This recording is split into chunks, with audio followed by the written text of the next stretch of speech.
Ms. Judy Chan. President, I speak in support of Mr. Mark Zhong's original motion on improving the management of building maintenance works. I thank him for moving the motion. We have a serious building aging problem in Hong Kong. Building maintenance is an imminent challenge for us, yet to be resolved. For members of the public, they are concerned about their living environment as well as its safety. Now, according to the Buildings Department's information, as at the end of year 2024, over 9,000 buildings in Hong Kong were aged over 50. In other words, we have lots of buildings that will be subject to building renovation. This should be done to protect us.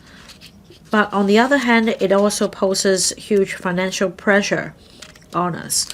And for a long time, there have been disputes over building renovation projects. It's really a pain in the neck for minority owners. Now, yesterday, we discussed the Wang Fuk Court fire. This tragedy has exposed some systematic flaws. It's an alarm for us. And in fact, recently I have received a lot of inquiries related to this topic. Many property owners are concerned about their safety and the safety of their homes. Their lives are at stake. Now, when it comes to building maintenance, property owners are usually concerned about how costly the works are, the quality of works, suspected bid rigging, and safety hazards. Lives may be at stake. The government has taken a multi-pronged approach to provide better safeguards for minority owners. Now, I'm happy to learn from yesterday's debate that the Home and Youth Affairs Bureau will take forward reform in 5 directions. There'll be a review of the building maintenance ordinance. For example, the higher the sum, the contract sum, the higher the threshold for any resolution at the OC's AGM to be passed. And for the power of attorney, there will be greater transparency. There will also be a requirement for interest to be declared. Clearer guidelines will be put in place on how meetings should take place.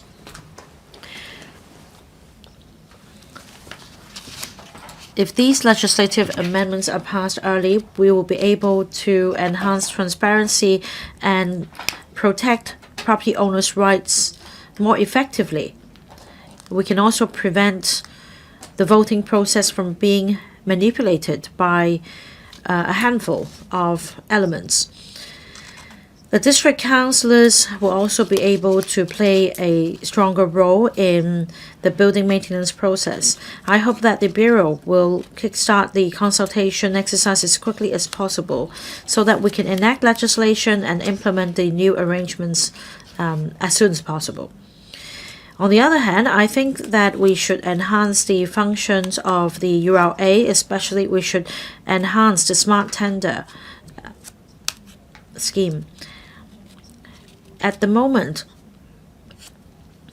the list only applies to engineering companies at the earliest stage taking part in a tendering process. But there is a lack of supervision at the subsequent stages. There is a lack of information transparency either. And that is why, as exposed in the Wang Fuk Court fire, we have seen a spate of problems such as forged documents, illegal operation of owners' corporations, and illegal engagement of consultants. I hope that the functions of the URA can be enhanced with enhanced smart tender scheme as well, so as to address these issues. Well, this is an imminent issue. The government should act immediately with legislative amendments so that we can reassure property owners and ensure safety in the community. I support the motion. Mr. Vincent Chan. President, the Wan Fok Court fire has exposed the systematic flaws in works supervision, and I thank Mr. Mark Chong for moving today's motion. It is an opportunity for us to ponder this issue more carefully. Now, first, I'd like to refer to Mr. Nick Chan's amendment that is for government departments to entrust the ULA in engaging engineering consultants to prevent the voting process from being manipulated by some criminal elements. I thank the government for responding positively to this idea yesterday. Now, building maintenance has always been the hotbed for bid rigging. We have the key role undertaken by engineering consultants, who is in charge of tendering as well as work supervision. If we have an independently appointed third party in charge of the process, this can help address the issue of conflict of interest. And under the Operation Building Rights promulgated by the ULA, if you engage a third-party consultant, will be able to combat bid rigging. After the fire, I've heard voices from the community that the tenders returned to the smart tender platform tend to be on a high side, and the ULA has not taken into account the previous complaint records relating to contractors.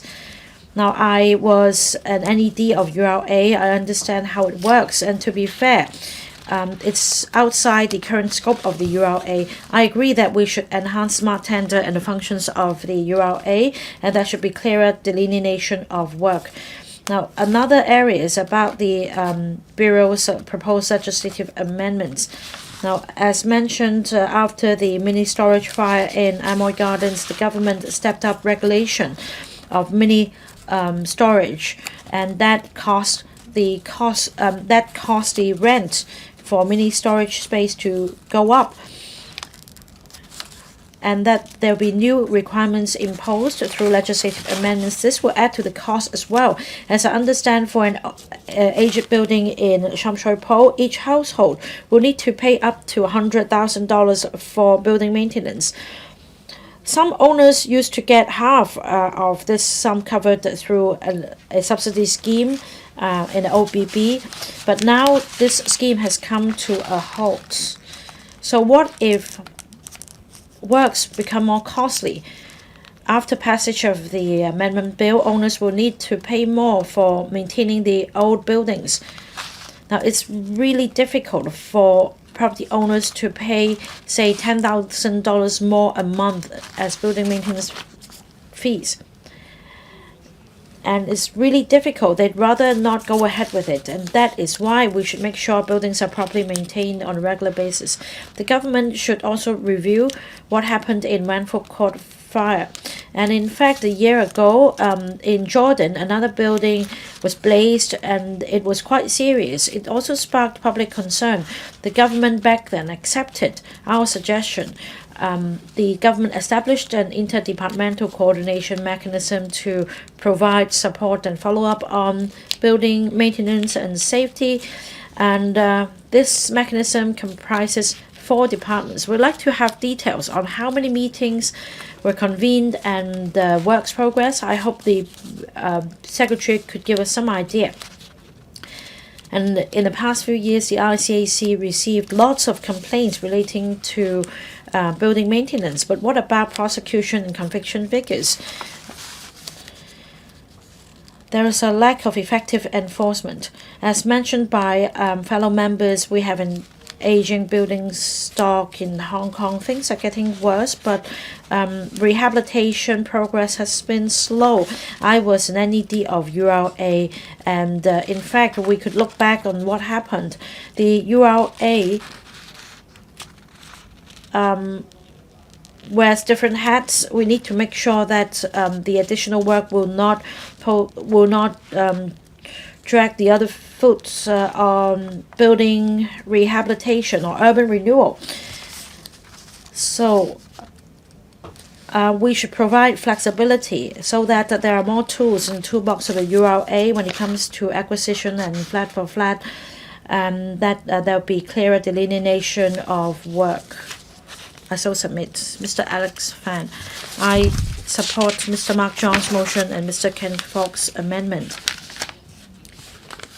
Many building renovation projects in Hong Kong involves sums up to hundreds of millions of dollars, and property owners need to exhaust the savings in order to pay for the projects. And there are questions on the quality of works and cost effectiveness as well as transparency. We need to improve the design of the system to prevent the risk of corruption and conflict of interest. I'd like to focus on the splitting of functions of engineering consultants and the splitting of contracts. At the moment, most building renovation projects adopt a once and through train approach. That means the same consultant will be in charge of site investigation, tendering, assessment, work supervision, and acceptance. Now, this may seem convenient for OCs or property owners. If they only engage a single team, we can improve communication and lower costs. However, the problem is the consultant will then play multiple roles. The consultant will be designing the project and supervising the works of their own, as well as accepting the completed product, and there is a lack of checks and balances, and this will also draw public concern. So we need to improve the system by introducing a clearer delineation of work to lower the risk and enhance credibility. Now, on the 27th of April 2022, there was a legible written question on potential conflict of interest in public works. And according to the government's reply, in major government projects, the government already requires contractors and consultants to ensure that there will not be conflict of interest when fulfilling their respective duties, and there should be a firewall set up. This may not directly relate to building renovation projects that we're discussing, but the same theory applies. When it comes to works of a certain scale involving a high sum of money, the single consultant approach may give rise to possible conflict of interest. We should address the hazards by setting up firewall principles. And we should split the functions of engineering consultants so as to better divide the work and enhance public confidence. I support this idea. This will provide checks and balances. And in terms of specific design, we need to make sure that there will not be unnecessary administrative costs. I have 3 suggestions. The government should work with different professional bodies and draw up specific guidelines targeting building works of different scale. For example, for major renovation projects with contract sums exceeding a certain amount, at least 2 unrelated consultants should be engaged, which will be in charge of design as well as work supervision respectively. Whereas for projects of a smaller scale, more flexibility can be deployed. The second point is we need to have regard to market capability and costs when engaging consultants, as to avoid the cost being transferred onto property owners. That means we should draw up standard contracts and fee schedules. Third point, we need to make sure there is clear division of work. It should be put in black and white to avoid disputes in the future. Now, the policy bureaus should work with professional institutes and the professional bodies to draw up guidelines together. Now, the Secretary mentioned yesterday that the government will require the ULA to draw up more stringent pre-approved lists, and they will check the track record, disciplinary records of consultants and contractors, as well as gauging the feedback of owners.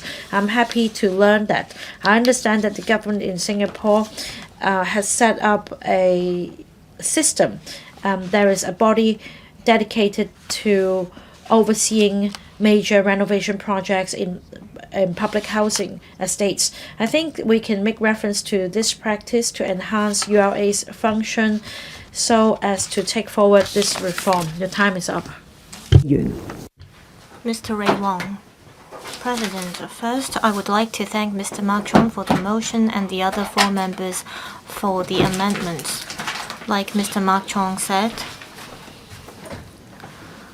this has plagued many citizens, and bid rigging will risk the lives of the public. I think we have to build a strong foundation. We have many industries in Hong Kong that have the capacity. There are also many startups. They just lack the opportunity. We have to leverage our strengths. First, I suggest that the ITIB set up dedicated funds to support tech startups. They should study the invention of AI sensors. This is not a new technology. I think that this technology is quite mature in other markets. I believe the government does not have to allocate too many resources on this. Second, the BPA suggests that the government works with the industry as well as the academic sector. We can have universities study having firefighting drones as well as new fire alarm systems. The Buildings Department have been making use of the BIM system. I think we have to promote this kind of technology. Third, I've talked to the sector, and our consensus is that we should speed up the promotion of information dissemination system and IoT fire alarm detection system. We have to extend the coverage of these technologies. This can help us prevent fire. The sector says the relevant technology is quite mature in Hong Kong, and the government should take the lead to make use of the technology to protect citizens' safety. At the same time, I'm quite concerned about the operation of OCs in Hong Kong. As far as I understand, a lot of maintenance projects cannot be completed and the prices are exorbitant. This is because of lack of transparency and information asymmetry. A lot of district council members have to land offices, and this is because there is a lack of premises offered by the government. The government should provide more venues for OCs, and under the compliance of privacy legislations, we could introduce smart recording systems. We can make use of AI transcribing functions to generate meeting minutes. We can make use of this kind of technologies to prevent disputes between citizens or minority owners and OCs. This can also prevent legal disputes and enhance transparency of OC meetings. Now turning to bid rigging, I think we can make use of this kind of technology to make evidence collection more efficient. I think we have to make use of new technology to address the building maintenance regime in Hong Kong. Thank you. Mr. Chen Pui-leung. Thank you, President. Currently, there are over 28,000 private buildings in Hong Kong that reach the age of 30 or above. In the future, a lot of money will be dedicated to building maintenance. In recent years, many housing estates are involved in sky-high priced maintenance projects, and there are also bid rigging issues. From construction materials to safety monitoring, there are many transfers of benefits. This is because this is a lucrative business for unscrupulous elements. Minority owners are left helpless. So we have to enhance transparency and introduce competition to prevent bid rigging. We also need independent supervision. The URA implemented the smart tender scheme to ensure fair competition and to combat bid rigging. However, in recent years, there are many maintenance projects that show that there are loopholes, especially the fire at Wangfuk Court. Some companies, they control the prices through certain platforms, and then they set up companies after finishing a project and repeat the same process. Therefore, I agree that the government should step up combating bid rigging. It should strengthen the function of the smart tender scheme and set up a pre-approved list of contractors and consultants and conduct background checks on consultants and contractors to see if they have any previous criminal records. This will enhance transparency. At the same time, I think we need to introduce more contractors to the platform to enhance competition. The government said the URA will do sample or random checks on maintenance projects that receive government subsidies. I think the government should increase the number of or the frequency of inspections to make sure that all maintenance projects that receive government subsidies comply with the standards and rules. I understand that minority owners lack the knowledge to deal with complicated matters concerning building maintenance projects, so the government needs to step up support for them. I agree with the original motion that, for example, the HAD should more proactively explain to minority owners and provide advisory services, and where necessary, the HAD should step in to help operate the owners' corporations. At the same time, minority owners have to attend OC meetings instead of authorizing others to attend the meetings so that there won't be abuse of proxy votes. The government is studying how to improve the management of OCs. I think the government should increase the threshold for OCs to pass a certain resolution. In face of complaints, the government currently relies on regulatory departments and there lacks an effective communication mechanism. For example, the buildings department inspects scaffolding nets and the labor department checks whether there are any construction workers smoking on the site, and the FSD only inspects the fire systems. Each department works in silos with a lack of a collaborative monitoring mechanism. There might be major safety issues. I suggest that the government set up a central complaint or reporting platform which requires cross-departmental efforts. This central platform, upon receiving complaints, should serve as the coordinator and supervisor to follow up on any complaint cases received to address the problems so as to give citizens a peace of mind.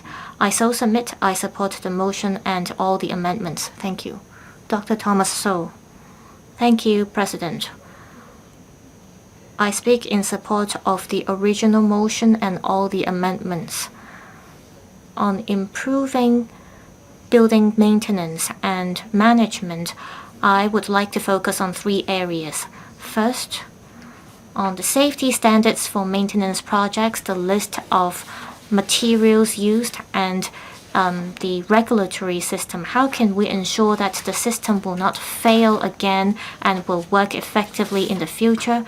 Second, are there transfer of benefits or conflict of interests in maintenance projects? Is corruption or bid rigging involved? Is the current penalty enough? Third, can we make use of technology to further improve building management projects? On the first area regarding work supervision, I agree that the government has, within a short period of time, responded to the regulatory issues. For example, the government will propose legislative amendments to enhance fire safety systems. In the past, when fire systems were turned off, they only needed to notify the relevant departments afterwards. Now the system will be enhanced and the role of the property management companies will be enhanced as well. It is required that property management companies will be the statutory gatekeepers. Also, the government will amend the buildings ordinance to improve the supervision and monitoring of the use of construction materials to ensure construction safety and to reduce fire hazards. This fire at Wangfuk Court involves flammable materials as well as the sealing of windows. I think in the future, the government must step up inspections on sites that are undergoing major maintenance works. The government, that is the FSD, will have to be the gatekeeper to ensure that the measures are implemented effectively. Second, on legal issues, I know that the police have been taking resolute actions. It has arrested 16 people on suspicion of fraud. It has arrested 6 people on suspicion of 16 people on suspicion of manslaughter, 6 people on suspicion of fraud, and other 14 people on suspicion of corruption. I think the government has to the sector has to exercise self-discipline. Each one has to be responsible for site safety. The government has to introduce harsher penalties on registered contractors. The principal contractor has to be made legally accountable. I will pay close attention to the relevant deliberations of the legislative amendments. Third, on building management, a lot of the members in OCs work pro bono. They do not have the relevant engineering background. They need government support, so I welcome the suggestion that the government enhance the role of the URA. We need to enhance the smart tender scheme and roll out a pre-approved list of contractors and consultants. I hope these measures will enhance the effectiveness of managing these maintenance projects to address the loopholes that have existed for years. OCs are an integral part of our community. I personally think that we have to further improve the district governance system. In the future, we have to study making use of technology to promote the effectiveness of building management as well as building maintenance. We have to revamp the relevant regimes. I support the motion. Thank you. Mr. Brave Chen, thank you, President. Thank you, Department representatives as well as secretaries and bureau chiefs. I speak in support of the motion moved by Mr. Mark Chung on improving the management of building maintenance works as well as all amendments. Yesterday we had a quite thorough discussion on this matter. We touched on post-disaster relief efforts, which gave us a complete picture of reforms. We are an international metropolis. We have a lot of international high-rises in Hong Kong. That's why we need to have a high fire safety standards. We have a lot of skyscrapers in Hong Kong. We have a good fire safety standards when it comes to these skyscrapers. Why do we encounter problems with other buildings in Hong Kong? As Mr. John Lee, the CE, said, we need to dismantle the barriers of vested interest. In the coming 10 years, there will be an exponential increase in the number of aged buildings. In 2023, there were a total of 28,000 private buildings reaching the age of 30 or above, accounting for 64% of all in Hong Kong. In other words, in the coming 10 years, there will be 7,000 more such buildings.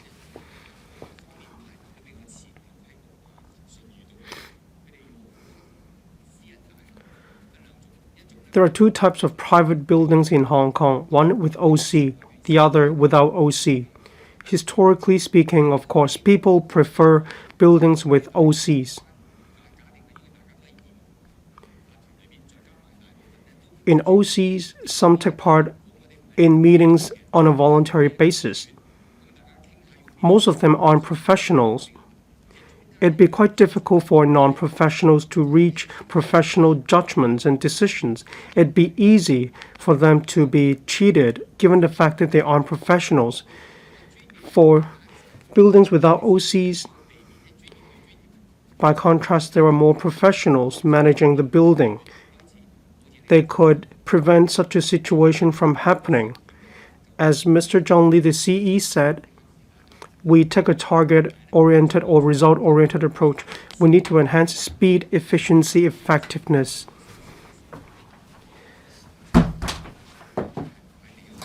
We need to put people's lives first. That's the lesson we can draw from this disaster. When it comes to bid rigging, the ICAC and other law enforcement agencies have been clamping down on this issue. We need to ensure a whitelist will prevent criminals from exploiting the situation. Many members, including the president, who are directly elected, are involved in buildings in Hong Kong, especially in older districts. They have more experience in this regard. Perhaps we can make suggestions to the administration to offer better protection. We need to remove contractors without a good standing. At least you can offer better protection. In short, medium to long-term measures, the government has well-intended policies. It is just the same as removing the non-compliant billboards. We need to start with low-hanging fruit first. Start easy. You need to get started first, and then we can deal with the costs later on. That's exactly how we can protect public safety. That's how we can protect lives in Hong Kong. Regarding benefits and interests, say when it comes to inspections, the Buildings Department, Labor Department, and FSD need to make better use of big data, such as drones. When a department is aware of an issue out of its purview, they should inform another department overseeing this policy portfolio. That's how we can reduce high risks. That's why I support this motion. I support this issue. I want different government departments to do a better job. Thank you. I so submit. Mr. Perry Yu. Thank you, President. Indeed, the maintenance of older buildings is a long-standing and intractable issue. We are deeply saddened by the Wang Fo Court fire. The administration made quite a lot of positive responses yesterday at the council meeting. I hope the government can coordinate efforts across different departments and work closer with the Legislative Council to carry out reviews and reforms. Overall, I support the motion moved by Mr. Ma Chong as well as other amendments. Mr. Kenneth FOK said that the administration shouldn't assume all minority owners have the ability to manage building maintenance works. I agree. OC members take part in meetings on a voluntary basis. However, building maintenance straddles a lot of different professional areas. There's an information gap between OCs and contractors, giving rise to loopholes. That's why we need to take a multi-pronged approach when it comes to reforms. We need to narrow the gap of information. We need to allow OCs to play a regulatory and supervisory function. On the other hand, we also need to close the regulatory loopholes. We need to prevent criminal elements from exploiting the situation. We need to enhance the transparency of information. We also need to help minority owners to get a better picture of the market. I thank the Development Bureau for enhancing the functions of smart tender. I hope the objective ratings of engineering consultants will be included in the enhanced smart tender. There should also be more disclosure of information. There should be standardized contracts and there should also be penalties when it comes to breaches of contractual terms. Then we can close the regulatory loopholes. In addition, the government needs to ramp up support for OCs and help the industry to do a better job. I support the amendment in which OCs should receive mediation and professional consultation services. I support it. I also welcome the Secretary's policy to enhance the functions of smart tender. I hope we can at the same time look into the purchase and procurement of construction materials and the monitoring of quality. As I'm aware, the HYAB will further improve the Buildings Management Ordinance. We need to enhance the transparency of decision-making by OCs. We also need to require other OC members elect to declare their interest and responsibilities. We need to prevent people with ulterior motive to rig the process or to control the process. I have 2 extra points to make. 1, having an OC isn't the only way to improve building maintenance works. Its operation relies heavily on dedicated minority owners. Not all OCs have such conditions. However, OCs have been perceived as the only way to improve building maintenance works. Other methods are neglected. Yesterday, I read an article about surveying. We need to prevent exorbitant construction works. We also need to ensure the high quality of day-to-day maintenance. This matters a lot. Under the principle of the lowest bid wins, the quality of construction works is sacrificed with unreasonable costs. In the long run, this will lead to an increase in the cost of building maintenance. The government should provide an exemption mechanism for buildings that are well maintained to be exempt from the MBIS. Then more resources can be put into day-to-day maintenance works. We should consider this way forward as well. Thank you. I so submit. Mr. Andrew Lam. Thank you, President. I speak in support of Mr. Mark Chong's motion and the other 4 amendments.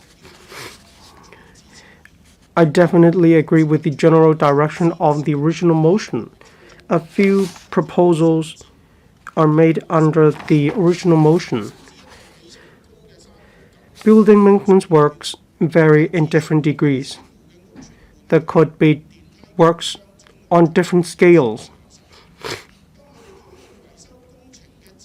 In a discussion of tenders and construction management, we need to delineate the scale of different works. We shouldn't adopt a one-size-fits-all approach, otherwise there will be nuisance to residents. Just now the Secretary talked about the definition of large-scale maintenance works and other classes of general works. If we unbundle the contracts just in order to prevent bid rigging, will it be counterproductive? Regarding the building rehabilitation support scheme, there are a total of 6 subsidy schemes covering elevators, fire safety, MBIS, drainage system, freshwater system, and so on. There are also loan-free mechanisms, Operation Building Bright 2.0, as well as other subsidy schemes. With smart tenders, this is a perfect approach. If the URA doesn't provide one-stop shop services, then probably minority owners will be confused. There should be greater support provided to minority owners. There should also be closer ties between property owners and property management companies. Otherwise, we aren't really helping the situation. We're only doing patch-up work. In the original motion, it proposes the implementation of a total smoking ban in building maintenance work sites. On the surface, I support it, but I have already taken a closer look.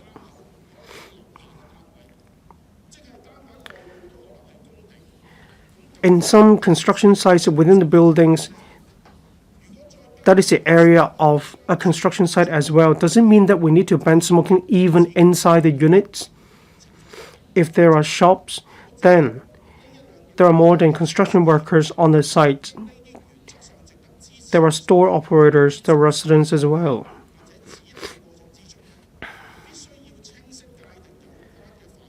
We need to clearly delineate the scope and define behavior very clearly.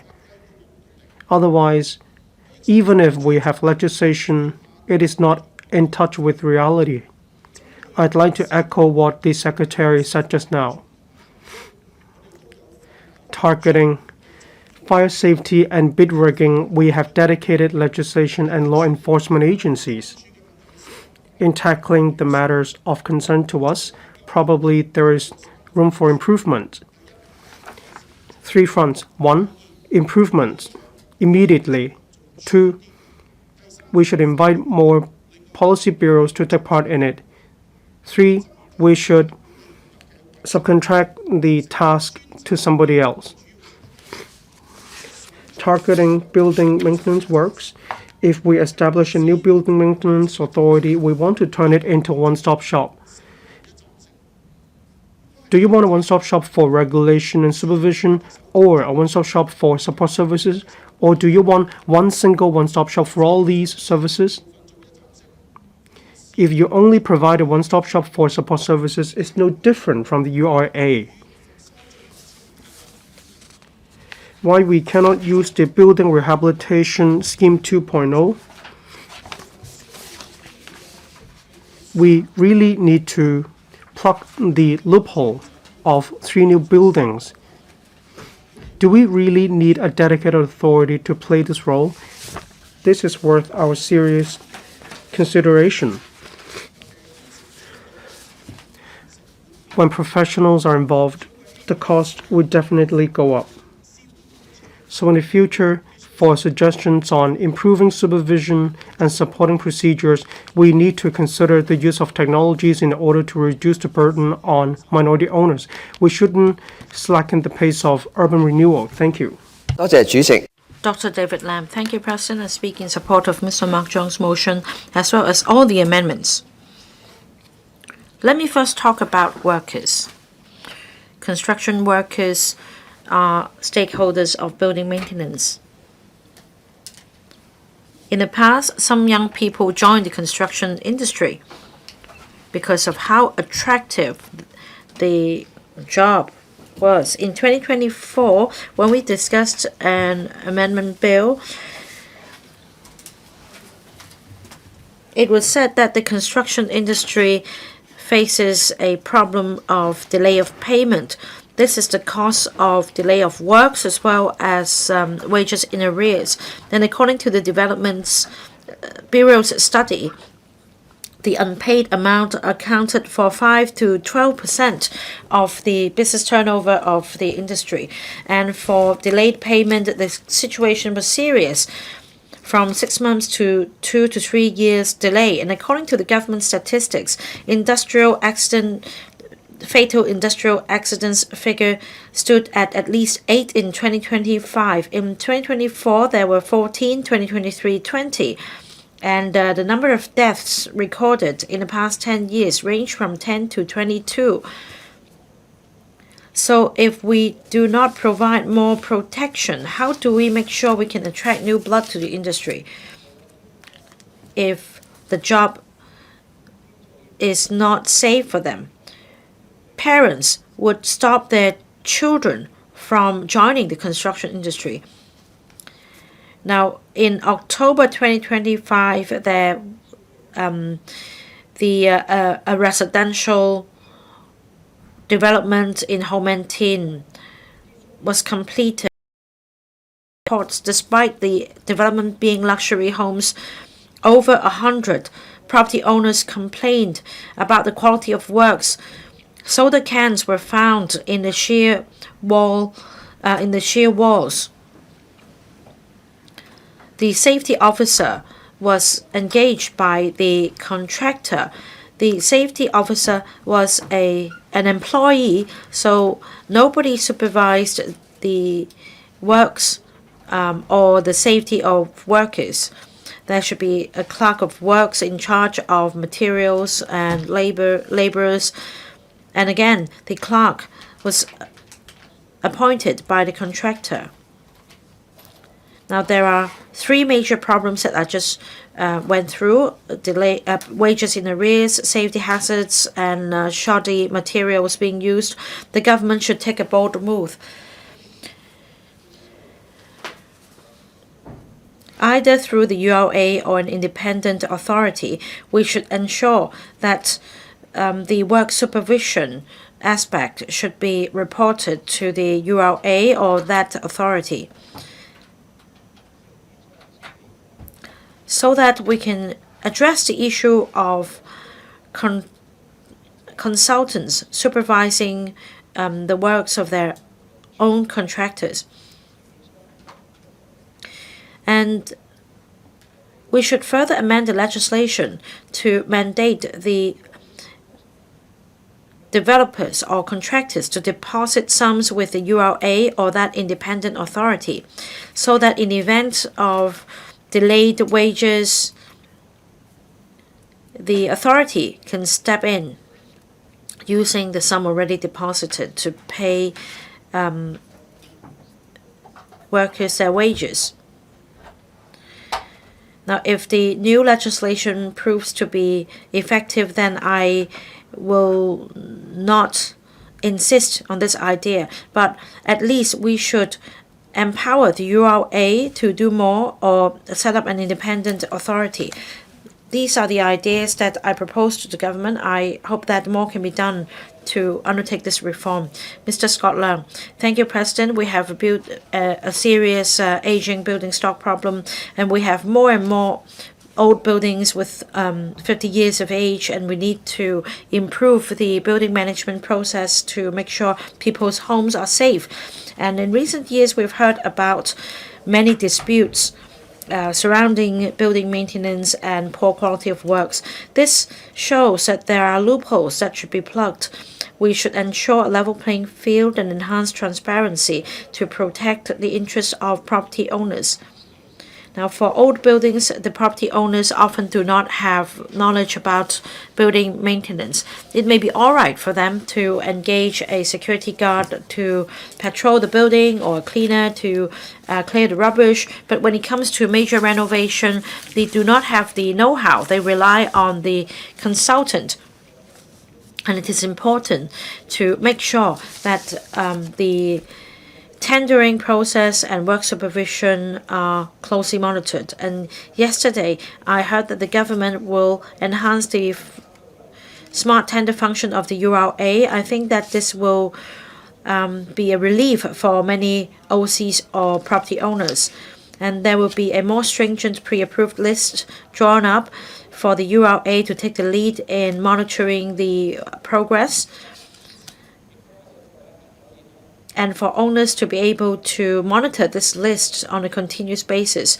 I support the idea. I think this will enhance credibility and that the ULA will play a more important role in the tendering process. This will also address the issue of collusion and transfer of interest. Consultants, contractors will be required to submit reports for assessment. There should be transparency in terms of works progress to make sure that the progress tally with what's set out in the tender. This will prevent the practice of consultants manipulating the subsequent processes and cheating owners of their savings. But I'm concerned about this. There may be some elements who would like to push for proxy votes to be collected so that renovation projects can be taken forward as quickly as possible in order to exploit this loophole. Now, if the government has issued an order or if you have successfully applied for government subsidy, then perhaps the works should be suspended until the administrative measures are put in place. This will prevent the unscrupulous elements from last scoop before the new system is put in place. Another point about the motion is about the splitting of contracts. Now, I do have some doubts. I agree that by splitting the contracts, we can enhance the bargaining power of owners. It will also be conducive to work supervision in the future to ensure works quality.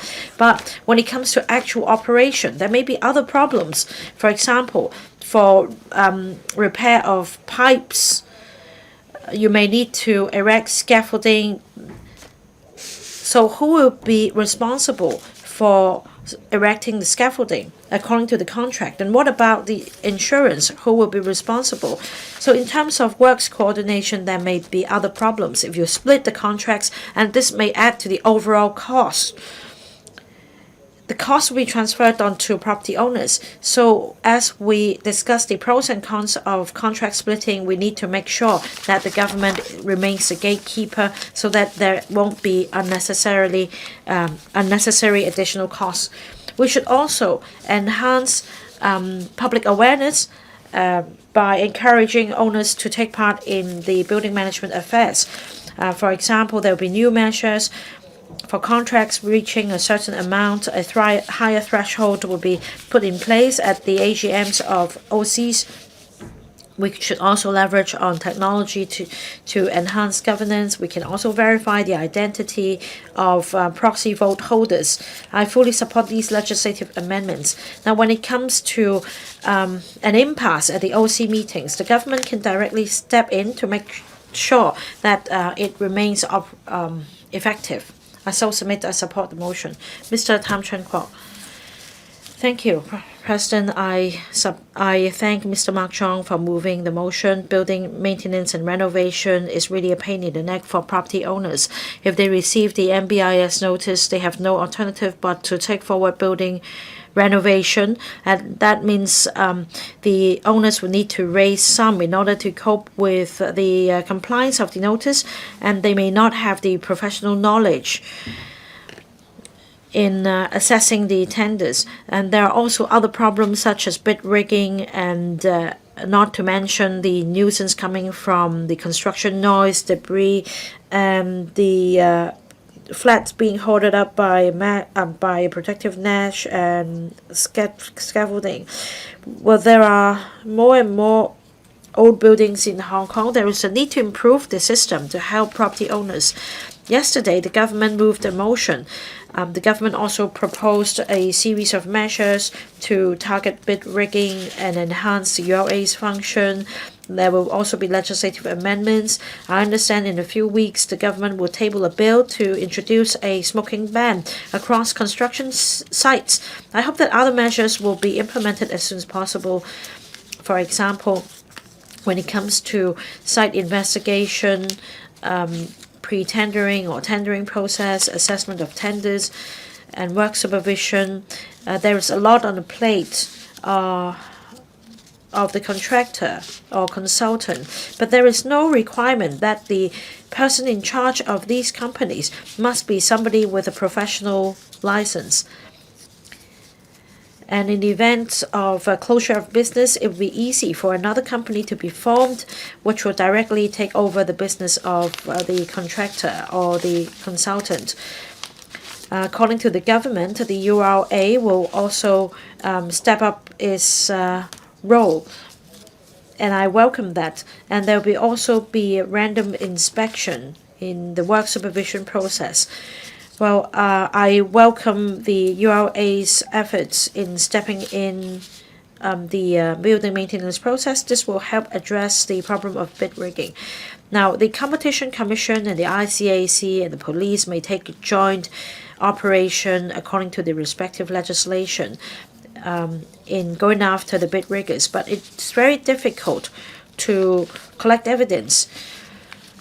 The penalty levels are not high enough. For example, according to the competition law, only up to 10% of the turnover of this company will be set as the fine, and the company might just easily cease operation, and the culprit may still run another company. So I think the penalties should be increased. For example, the offender should be subject to permanent revocation of license. He should be held criminally liable. There should also be a dedicated piece of legislation to target bid rigging. Now, I think the pre-approved list of the URA is a good idea, but we also need to conduct further studies to plug loopholes. For those engaging in bid rigging, these directors should be put on a blacklist. Now, for the pre-approved list, we should consider the current price levels and see what is reasonable. For example, for a project sum of $3 to $4 million, each household may need to pay up to $200,000–300,000. How should residents decide if this is reasonable or not? An independent third party should be engaged in the assessment process. The government should leverage technology, and there should also be proper keeping of records of tendering. The information should be made transparent. There should also be a warning issued from the system. If there are serious cost overruns or quality issues in the pre-approved list, there should be remarks put in. Well, there are lots of suggestions in today's motion. I hope the government will look into these suggestions so as to address the relevant issues so that we can provide safe homes for property owners. Ms. Jeannie Man. President, I speak in support of Mr. Mark Chong's motion as well as the other amendments. Building maintenance is a long-standing issue. It involves many layers, and I support the reform direction put forward by Mr. Chong. I have the following suggestions. First, on training up the management committee of OCs, they work on a pro bono basis, but after all, they aren't professionals even if they are dedicated to their work. They cannot oversee the daily operation of their buildings, and they lack the relevant knowledge. They work on a pro bono basis, so I think the government should consider imposing a mandatory requirement, that is, to ask the secretary and the chairman or even the treasury of OCs to take part in training so that they know what to look out for when there are building maintenance projects. Also, the government should step up training so that chairman will have time to take part in the training, and the training should be open to members of the public who are interested. This will help enhance the interests of the public too. Also, on the issue of powers of attorney, for some buildings, it was found that the signatories of the proxy votes had passed away for years. While the case had been reported to the police, there were no way to verify who actually had signed on the proxy votes. Forging this kind of powers of attorney or proxy votes is a serious matter. This is because the maintenance project involves a high cost. I think there should be a registration system in place so that each proxy vote should be given a number, and when someone tenders the proxy vote, the identification number should be checked as well. Also, the government departments should participate in this kind of project by, for example, mounting surprise checks on certificates of contractors. I remember in one case, no one in a building helped to take forward the fire safety check, and so there was a fire, and no one could find the insurance documents or the inspection documents because no one cared to take forward the fire safety work. the management property company should be held accountable, of course, because it had been over a year and still they did not take forward the fire safety system inspection. Also, the FSD did not notice this, so there is a loophole. I think government departments should take the initiative to check the expiry date of the certificates of buildings to create a deterrence. And so the contractors concerned would not dare to forge certificates. Mr. Andrew Fan. Thank you, President. I thank Mr. Mark Chong for moving the first motion of this legislative session so that we have a chance to discuss this topic here. Buildings that reach the age of 30 to 40 years will receive a mandatory building inspection notice. Minority owners have to spend a lot of money to carry out this kind of building renovation projects. As mentioned, not every OC can handle the matter properly. Not to mention there are unscrupulous elements that try to reap owners off through this kind of projects. Therefore, I think the government should take forward reform. It should reform the system so that minority owners have the power and the right to handle the building maintenance projects. To make a good decision for building maintenance, we have to have enough information. Currently, minority owners rely on engineering consultants. I agree with the original motion that the work should be split among different consultants. However, the key does not only lie on engineering consultants. The government has to keep updating the approved list of contractors and consultants so that when problems arise, the parties responsible can be held accountable. On the other hand, owners have to be aware of the risks behind maintenance projects. Owners have to chip in for maintenance projects, and during inclement weather, they have to bear the risk of scaffolding collapse. So the government should submit risk assessment reports to owners from time to time so that owners can be aware of the risks.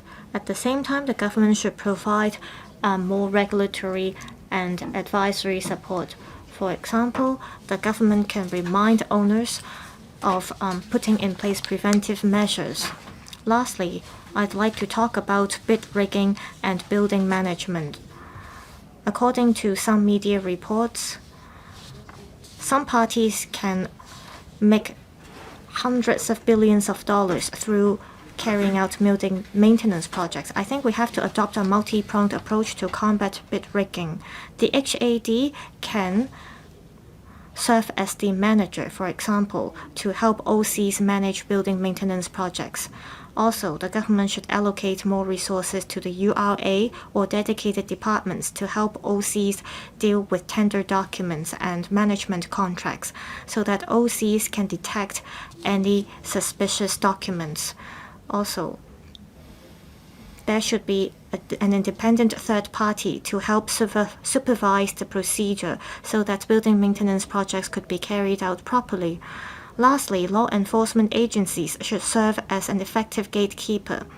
Owners, as well as Competition Commission, should also help combat bid rigging. Bid rigging should be made a criminal offense to create deterrence. I think only if all of us work together to combat bid rigging, then those who seek to manipulate building maintenance project price could be reduced. According to the Development Bureau, old buildings aged 55 years old or above increase by 510 every year in number. I think the government should play a more active role, and I agree with the Secretary that we need to revamp the smart tender scheme and the role of the URA. We have to assist owners who are receiving government subsidies to handle the tendering process, then it will give owners a greater peace of mind. Also, I agree that the government should upgrade building maintenance from Category 2 to Category 1 minor works, which require third-party independent professionals to provide engineering proposal. This could help manage risks and enhance protection for citizens. I so submit. I remind members that according to the House rules, this motion debate has to finish by 1 p.m. the latest.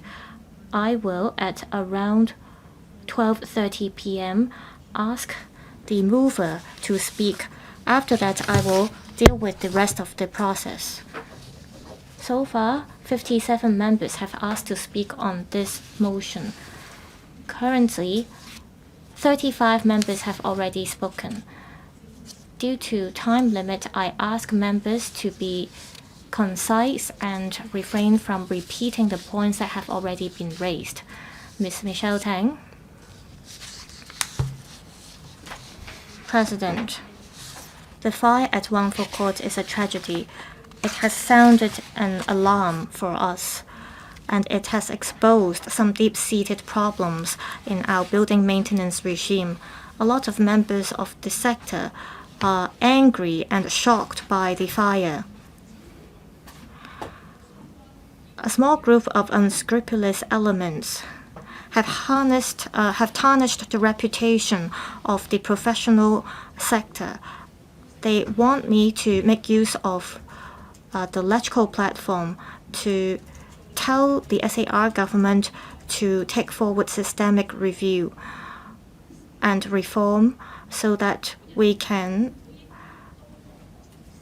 make sure that members of the public can be confident with the system again. I think we should work on the issues from on three fronts. First, there needs to be a support system. We need a cross-departmental law enforcement group.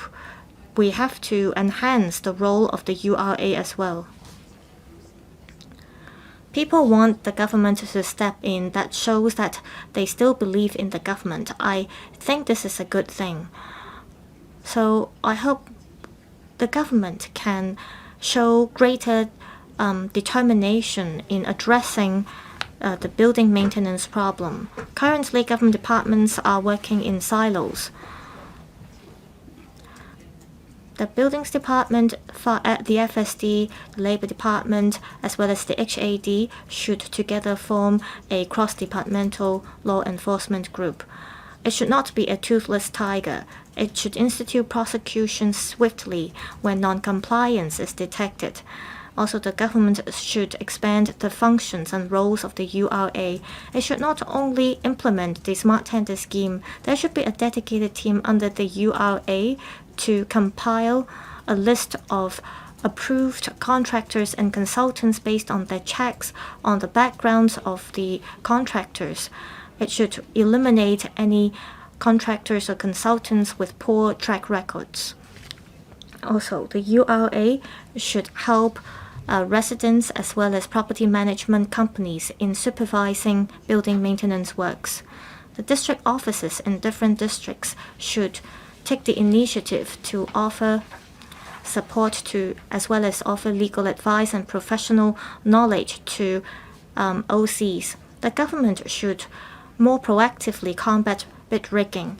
If a building maintenance project exceeds a certain amount of expenditure, the government should require the relevant OCs to make use of the smart tender platform and engage a third-party supervisor.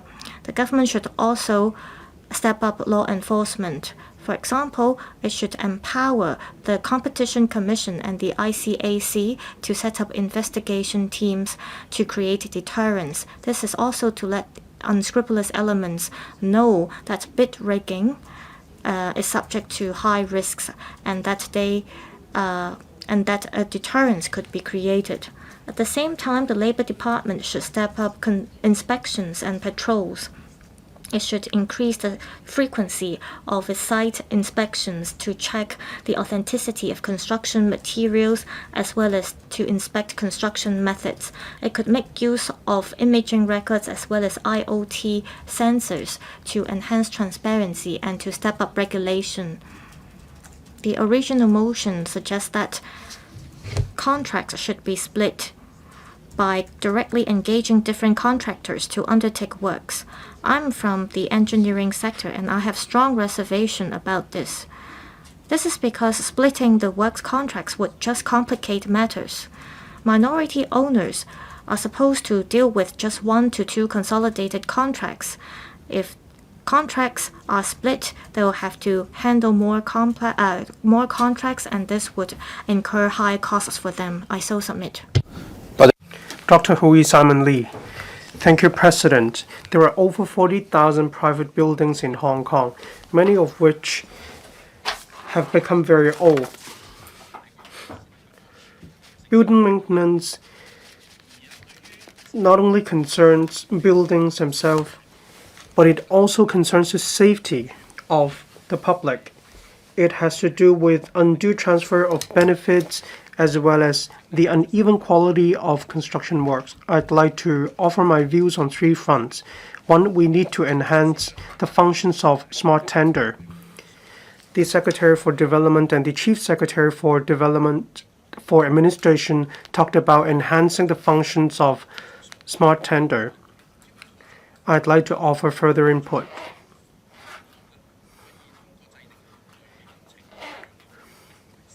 For external wall maintenance, escalator or elevator updates, water pipes and so on, there should be standardized project costs for the reference of residents. Then they will have a better picture of project costs. There should also be necessary and unnecessary project costs. For projects whose cost reaches a certain level, information needs to be made public on the platform. There should also be an auto-trigger mechanism which calls for independent vetting. This echoes the policy mentioned by the Chief Secretary for Administration yesterday. That is, the higher the cost and the higher the ratio, then there should be inspections. On the basis of the pre-approved list, we need to make it more transparent in order to combat unreasonable price quotes as well as bid rigging.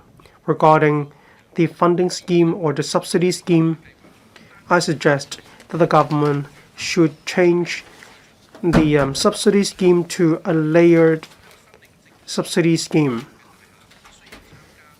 The administration yesterday said that all buildings which received subsidies from government in relation to maintenance need to join the platform. Price quotes need to be published on the platform. KPIs need to be met. For example, construction timeline, construction materials. When they are in compliance with the requirements of the administration, there will be a greater ratio of subsidy. This will incentivize contractors and property owners to comply with the relevant requirements. We also need to provide ratings when it comes to preventative repair state. At present, for buildings aged 30 or above, there need to be an annual inspection covering communal areas, external walls, and objects protruding from the external walls. For 3 new buildings or for estates or buildings which have greater discrepancies, it is all the more difficult to carry out maintenance. This affects the life of residents. I suggest that the government introduce preventative repair status ratings. We need to incorporate it into the MBIS so that we can assess the state of buildings in a phased manner. We also need to make available this information on the registry of the land registry as well as property sale and purchase agreements. For high-risk buildings, the government needs to intervene in a timely manner in order to help property owners to complete the procedures for maintenance. We need to leverage market forces to enhance supervision and regulation. Thank you. I speak in support of the motion and the amendments. Ms. Carmen Khan. Thank you, President. I speak in support of the motion moved by Mr. Mark Chong as well as the amendments moved by other members. I'd like to offer some of my views. One regarding the setup of the independent committee. Its core functions are reviewing legislation and reviewing the penalty. The three task forces need to work in tandem with the independent committee. There should be dynamic adjustments. I agree with Mr. Kenneth FOK. We need to review the existing policies of the mandatory building inspection scheme. The Buildings Department under the Development Bureau is responsible for mandatory inspection of private buildings, but the independent checking unit of the Housing Bureau is responsible for subsidized housing such as the one for Quad in Tai Po. After the Development Bureau improves the functions of the Buildings Department and the URA, is this type of model still necessary? I was a member of the Public Accounts Committee of the previous term of the government. The effectiveness of the MBIS wasn't effective enough. It didn't cover the work of the independent checking unit of the Housing Bureau. I believe we need to improve the system in order to break departmental silos.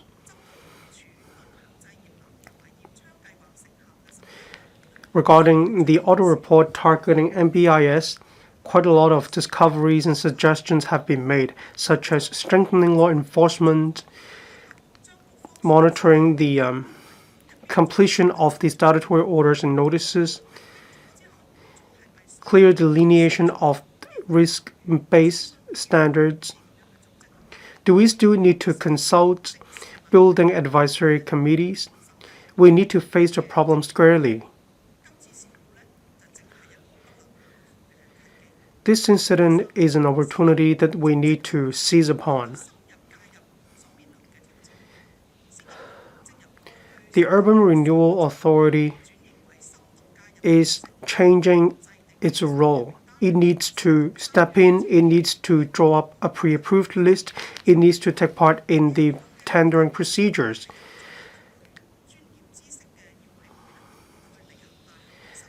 Owners' corporation need to fulfill its function to be responsible for building maintenance, but a few problems may ensue.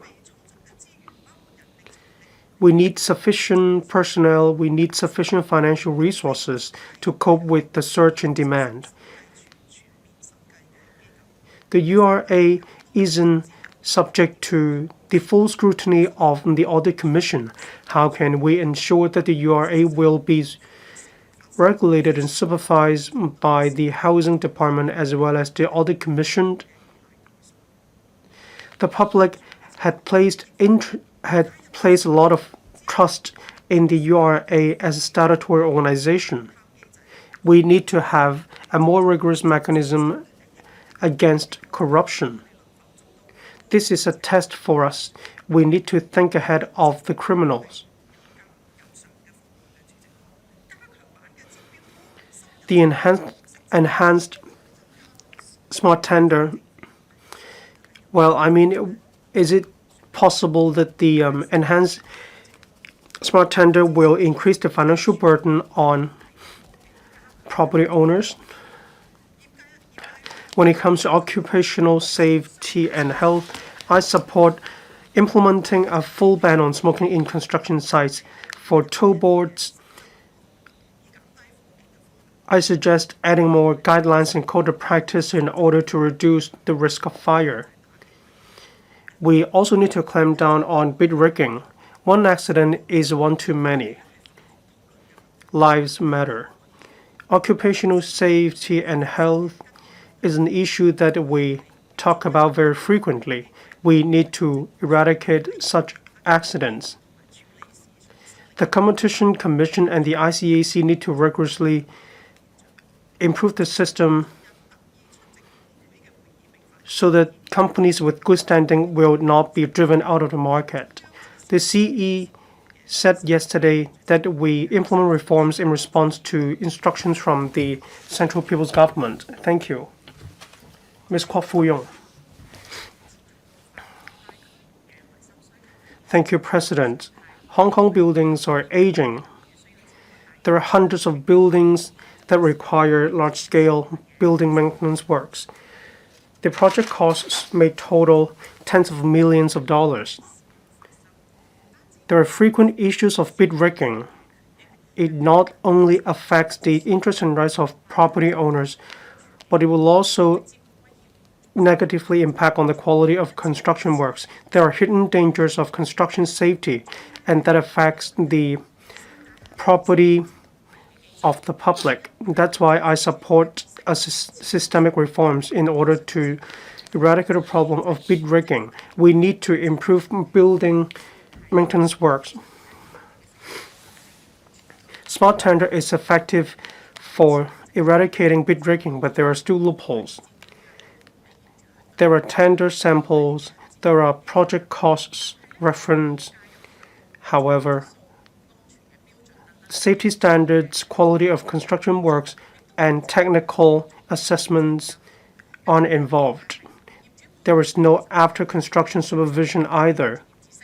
Actually, property owners do not have a wealth of experience and knowledge about construction works. They rely on the engineering consultant for their professional views. They are the gatekeepers. However, when it comes to the conduct of engineering consultants as well as technical assessments, intervention is limited. That's why it was difficult to eradicate bid rigging. If we want to tackle the problem at source, the key lies in the government's role in building management. Some property owners may have a hectic schedule. Some property owners do not want to be complained about. That's why they are unwilling to join OC meetings. That's why the decision-making process is concentrated on a small group of people. That's why it is easy for a small group of people to monopolize or to work the process. I suggest a dedicated task force be set up to actively verify the qualifications of engineering consultants. We need to draw up a pre-approved list for property owners to choose from. Then we can sever the chain of interest of engineering consultants and contractors with ulterior motives. We will also be able to improve the quality of construction works and resolve the disputes within OC. I'm glad to see the proposals floated by the Secretary for Development yesterday. I hope that the administration will conduct consultation exercises as soon as possible. I also look forward to implementation of these policies. Next, we need to plug regulatory loopholes. We also need to work with different departments such as the Housing Department, Buildings Department, Labor Department, FSD, ICAC, and so on. But there is blurred delineation of the scope of duties, leading to a vacuum in regulation. Take scaffolding and scaffolding nets in construction works as an example. The Buildings Department is responsible for setting standards. The Labor Department is responsible for inspecting the fire safety facilities. But none of this is in relation to the quality of scaffolding nets. There's a blind spot. That's why I suggest that the government set up a cross-departmental inspection team. We need to close this loophole. Only when the government intervenes can we improve the mechanism and heighten the penalties. That is exactly how we can solve the problem. We need to take pressure off property owners. And that is also how we can improve building safety in Hong Kong. We need to enhance deterrence effect by increasing penalties. Bid rigging attracts fines, but as reported in the media, some construction companies already factor these penalties in the contract costs. In other words, the cost burden is passed on to property owners. We can see that the deterrence effect is insufficient. this is actually a kind of fraud or conspiracy to fraud. We draw reference from Korea and Singapore. Quite many places have already criminalized bid rigging. I suggest that the administration take into account Mr. Chan's suggestion. We need to clamp down on bid rigging. We need to have law to criminalize bid rigging. Thank you. Your time's up. Mr. Mark Chong, you may now speak on the amendments. President, I thank 4 members for moving amendments. I also thank other members for their valuable views. I can say that these amendments are closely aligned with the original motion. We all want the government to play a stronger role when it comes to building maintenance to help property owners tackle the black sheep of the family in the construction sector. As for how much the government should get involved, I think that's where the divergent views emerged in the amendments. Now, I would like to explain these amendments. I agree with Mr. Kenneth FOK that we should not assume that building owners have the capacity to oversee every step of building maintenance works. So what is set out in the amendment is for the government departments to be directly involved. However, as we often suggest, the government should streamline procedures and save resources. So there is a conflict here. Another amendment suggests that the government should set up an independent building maintenance authority. And again, this is quite time-consuming. It doesn't help to address the short-term issue. But I agree that we can look into this idea. Mr. CHAN Hok-fung's amendment will be supported by me because the effect of his suggestions are very much similar to my original motion. As for other amendments, it's about the splitting of contracts and splitting of functions. I don't see any amendments relating to this idea of mine. Well, there are concerns expressed by members that after the functions have been split or contracts have been split, it will be more difficult for ordinary minority owners to be able to get information. Well, because building maintenance is not about grocery shopping.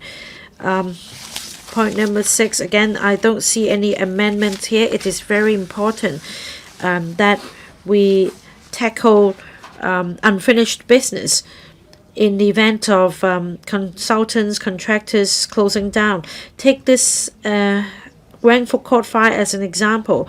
The buildings department will need to revoke the license of this prestige engineering company, and that means a registration kept by the government, and then the URA can step in. The independent consultant can then be engaged to help the housing estate retender the works so that the bidder, which is reasonably priced, will be able to win the contract. And this is the idea of roundtable. Mr. Chan Hok-fung, Mr. Bill Tang, and Mr. Nick Chan all proposed amendments relating to the power of attorney to prevent abuse. I strongly agree with these amendments.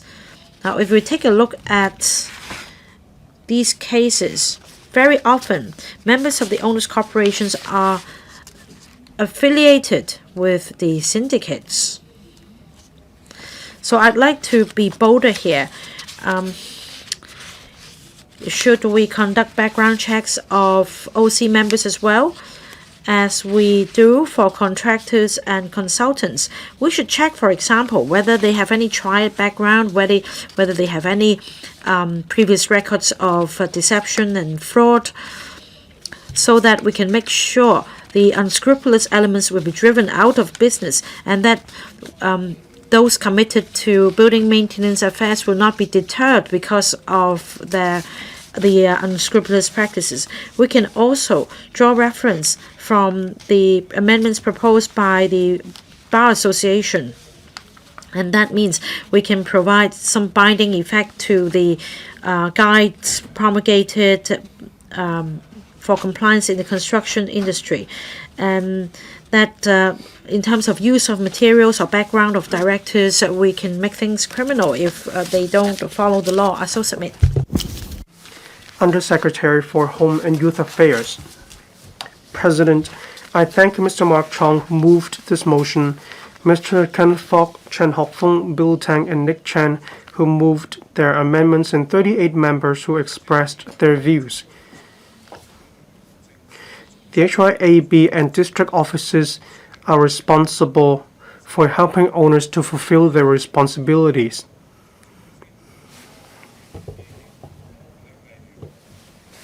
Regarding members' views, including support for OC during large-scale maintenance works and combating bid rigging and protecting the interests and rights of property owners, I'd like to outline the work being done by the HYAB as well as our way forward, including the formulation of a legislative framework. We provide support services to OCs as well. Just now, some members referred to the central platform on building management. We hold briefing sessions. We work with the EMSD as well as other departments to introduce services and schemes in relation to building maintenance works. The relevant information is uploaded online for perusal of members of the public.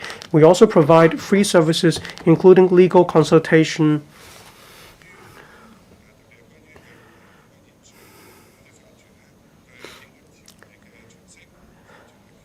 as well as explanation of legislation.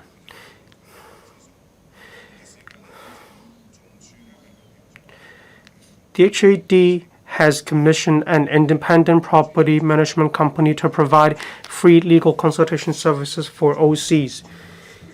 This is to help owners and OCs to take out third-party risk insurance as well as other policies.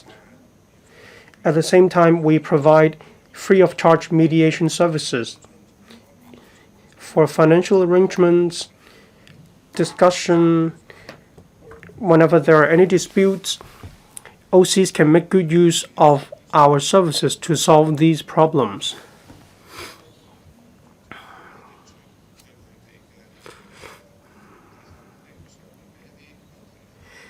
For building management issues, they can contact the HAD across all 18 districts in Hong Kong.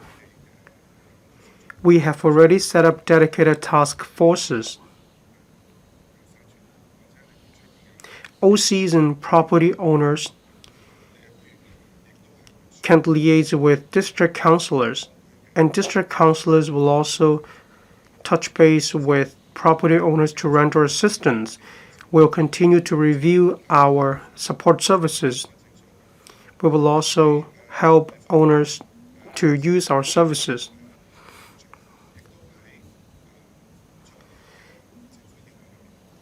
In the government motion discussed yesterday, Ms. Mack mentioned that we will continue to review Cap 344. In the first round of the amendments,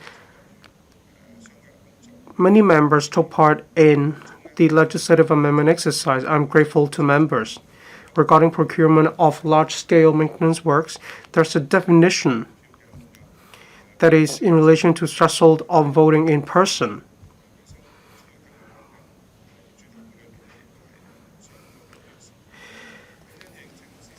And there will also be other requirements.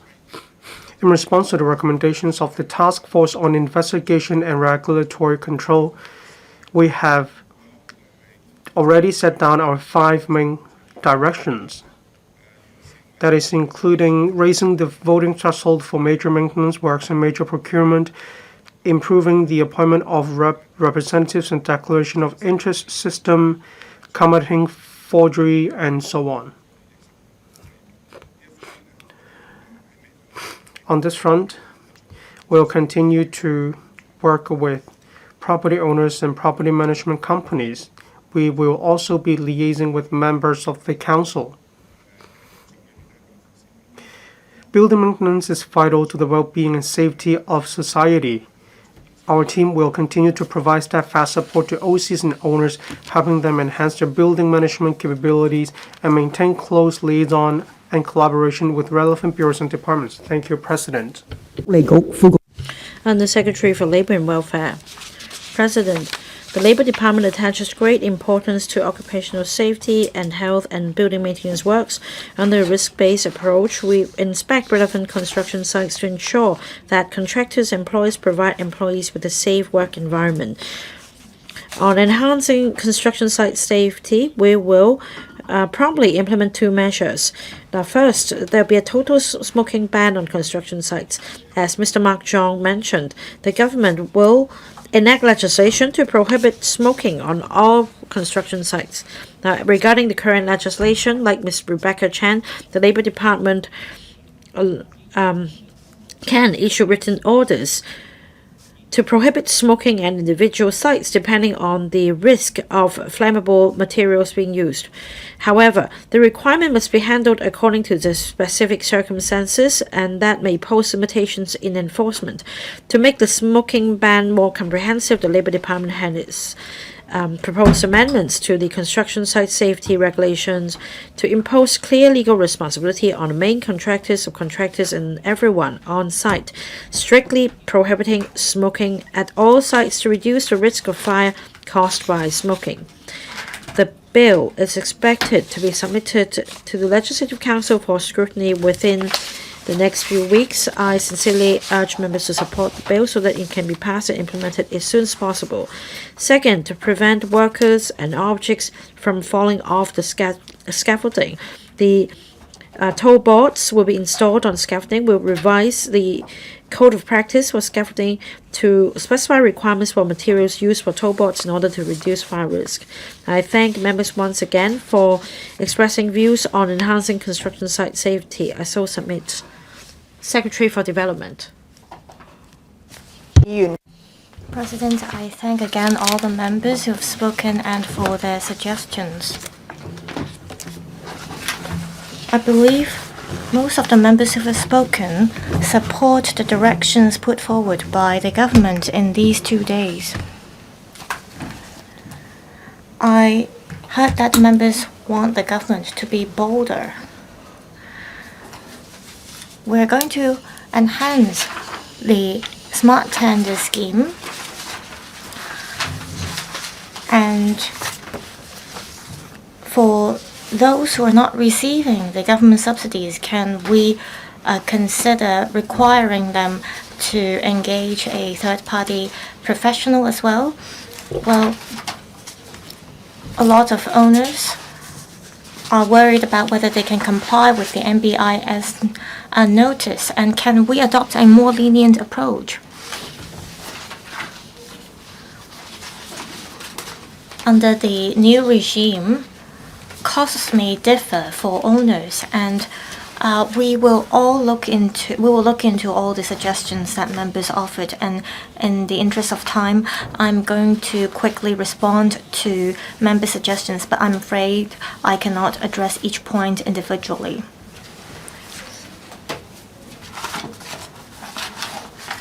We're going to revamp the buildings ordinance as well as the building maintenance regime.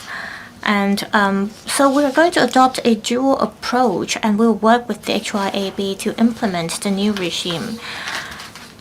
The government is going to adopt a multi-pronged approach, like the Chief Secretary said yesterday. Apart from revamping the smart tender scheme, we will work with the Competition Commission to review the competition ordinance. We hope to combat bid rigging by reviewing the ordinance. The law enforcement agencies will carry on with their criminal investigations. The Construction Industry Council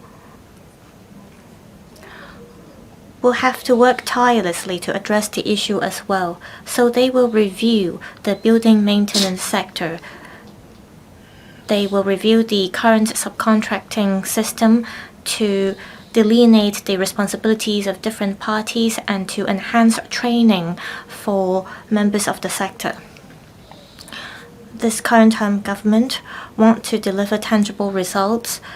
So the government, together with the URA, the Construction Industry Council, and all relevant government departments, to take forward the reform. I so submit. Thank you. I now call upon Mr. Kenneth FOK to move an amendment.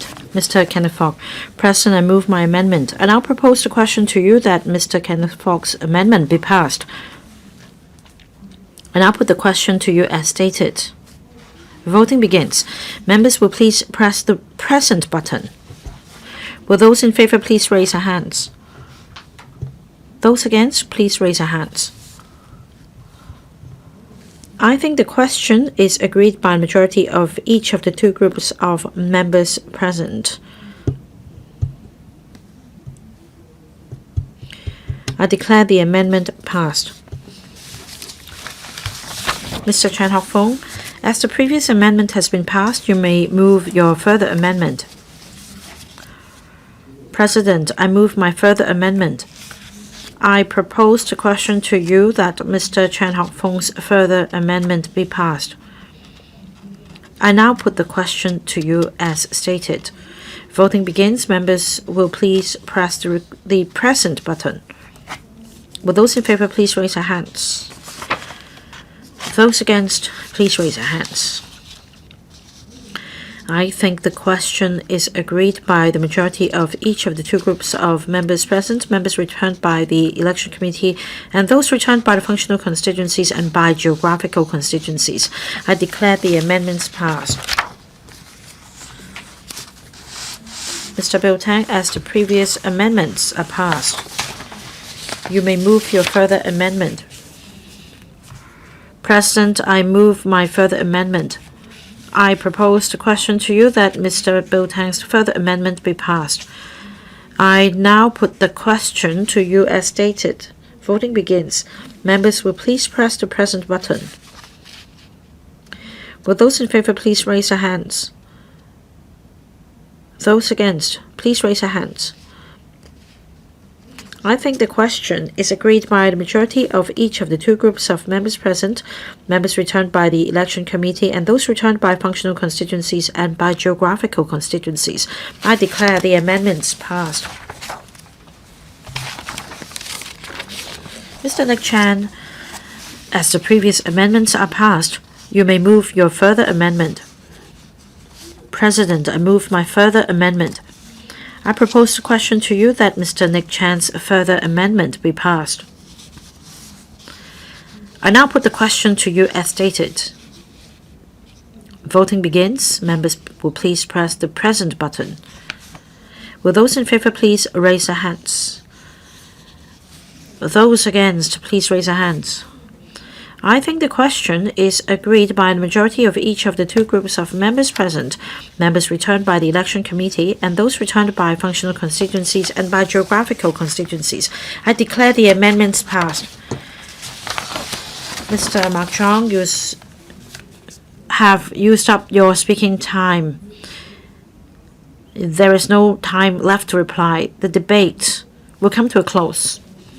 I now put the question to you that Mr. Mark Chong's motion, as amended by Mr. Kenneth FOK, Mr. CHAN Hok-fung, Mr. bldg, and Mr. Nick Chan, be passed. Voting begins. Members will please press the present button. Will those in favor please raise their hands? Those against, please raise their hands. I think the question is agreed by the majority of each of the two groups of members present, members returned by the election committee, and those returned by functional constituencies and by geographical constituencies. I declare the motion as amended passed.